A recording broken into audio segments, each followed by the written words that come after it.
Buenos días a todos. El Evangelio de hoy, Evangelio de Juan, capítulo 13, versículos del 21 al 33, nos presenta dos temas importantes: el anuncio de la traición de Judas Iscariote y la despedida del Señor. En la primera parte, vemos que el Señor anuncia que uno de sus discípulos, de sus amigos cercanos, lo va a traicionar. ¿Quién será? Judas el Iscariote. Juan, el discípulo amado, le preguntará por quién es el que lo va a traicionar, y el Señor le responderá directamente. En la segunda parte vemos que el Señor se despide y les dice a sus discípulos que ellos no podrán seguirlos por el momento. A eso replicará airosamente Pedro y le dirá: yo quiero seguirte hasta el final. Y el Señor le dirá con mucha pena: tú que dices que me vas a seguir hasta el final, no pasará la noche sin que antes me niegues 3 veces frente a los demás. De toda esta significación, o todo este evangelio que está cargado de significado y de sentido, quiero dedicarme específicamente a los personajes. Sin duda alguna, el primero y más importante es Jesús. Jesús, lo presenta el evangelio, está turbado, cargado de emociones, miedo, conmocionado, porque sabe a dónde se dirige y el final que va a tener. Además, el Señor presenta actitudes plenamente humanas de miedo y de incertidumbre frente al futuro. Sabe que uno de sus discípulos lo va a traicionar, Judas, uno de sus 12 amigos. También sabe que el final está cerca, pero que él, como es consecuente con Dios y con el mensaje del reino, no va a cambiar y lo asumirá plenamente. Y finalmente, para cerrar con broche de oro todas estas desgracias, otro de sus discípulos amados, como es Pedro, el líder del grupo, también lo traicionará.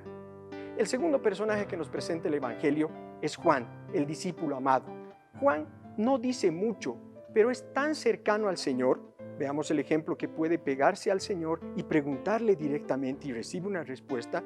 Es como el prototipo del seguimiento de Jesús. Es fiel y no tiene miedo a acompañarlo hasta el final. El mismo evangelio lo presentará al pie de la cruz junto con María en el momento más difícil de Jesús, la muerte en la crucifixión. El segundo personaje que vemos es Judas.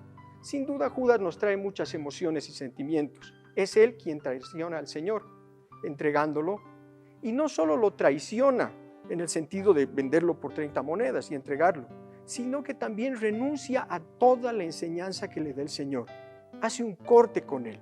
Si bien se arrepentirá, porque después intentará, devolverá las monedas, pero su arrepentimiento no lo lleva a regresar a Jesús, sino a encerrarse en sí mismo. Finalmente, tenemos la figura de Pedro, alguien con el que yo me relaciono mucho. Pedro es aquel discípulo que se equivoca, que es hasta incluso un poco bravucón, que hace grandes promesas, grandes anuncios al Señor, pero que constantemente se equivoca. La gran diferencia, que al igual que Judas se arrepiente, pero la diferencia fuerte es que Pedro volverá al Señor. Él comete una falta, pero quiere volver al Señor. ¿Por qué? Porque lo ama profundamente y confía en que Dios lo perdonará y lo acompañará. Finalmente, querida familia del colegio, debo preguntarles, ¿con cuál de estos personajes se identifican y por qué? Muchas gracias.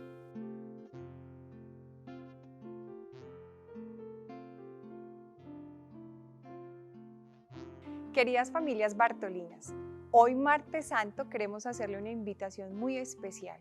Hemos escuchado la reflexión del Evangelio de Juan, donde hay unos personajes muy importantes que hoy quieren entrar a nuestro corazón e invitarnos a hacer una reflexión.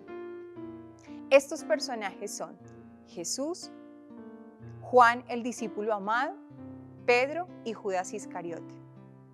El ejercicio espiritual que hoy martes santo queremos invitarles a hacer a través de la reflexión de estos personajes es a que cada uno de nosotros podamos hacernos la siguiente pregunta. ¿En qué momentos de nuestra vida, en qué circunstancia, en qué experiencia nos hemos sentido identificados con cada uno de estos personajes? Es posible que nos hayamos sentido identificados con uno o con dos. Aparte de pensarlo, reflexionarlo, los invito a que tomemos papel y lápiz.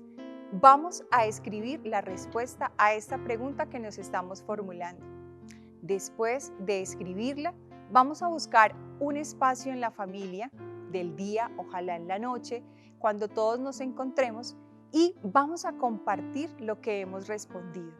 Vamos a acompañarnos como familia en aquellos momentos de la vida en que nos hemos sentido como Jesús, o como Judas, o como Pedro, o como el discípulo amado. Para finalizar ese espacio de encuentro familiar, donde cada uno va a responder la pregunta que acabamos de realizar, vamos a finalizar con una oración espontánea o sencillamente con la hermosa oración del Padre Nuestro. Dios los bendiga.